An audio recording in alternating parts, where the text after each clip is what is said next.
Well, getting back to the spinal units, we used most of our work with the ones when they were just lying in the hospital beds and dotted about the wards, was breathing exercises and passive exercises. Very little else, or we might have had a dumbbell here and there to strengthen the arms and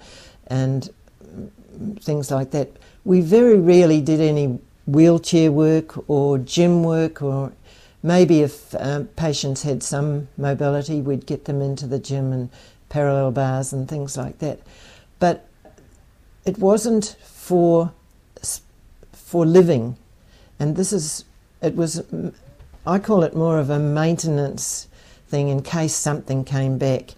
But the main thing was keeping the patients alive, keeping them mobile, keeping the joints exercised and that sort of thing. But in the units, it was getting people back to be independent. They weren't independent in the wards. They were totally dependent on people to do things for them, especially the quadriplegics. And most of them had some little glimmer of movement that could be utilised. So there was a lot of splinting, there was a lot of encouragement, there was a lot of ignoring them if you felt they needed help. If they fell out of their wheelchair, we went and did something else while they tried to get back in, that sort of thing. And it was mostly really skills for daily living. And a lot of those people did go home. They had families. They did go home.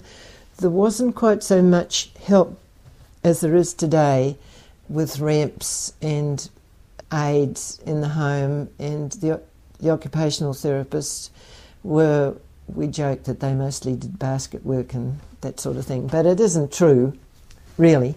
It isn't true because my sister was an occupational therapist. But we didn't work together with the occupational therapists as much as we should have. And I think that happens today because we should be working together, the physical and the occupation, and getting people back into the community and seeing that they're part of the community instead of being isolated.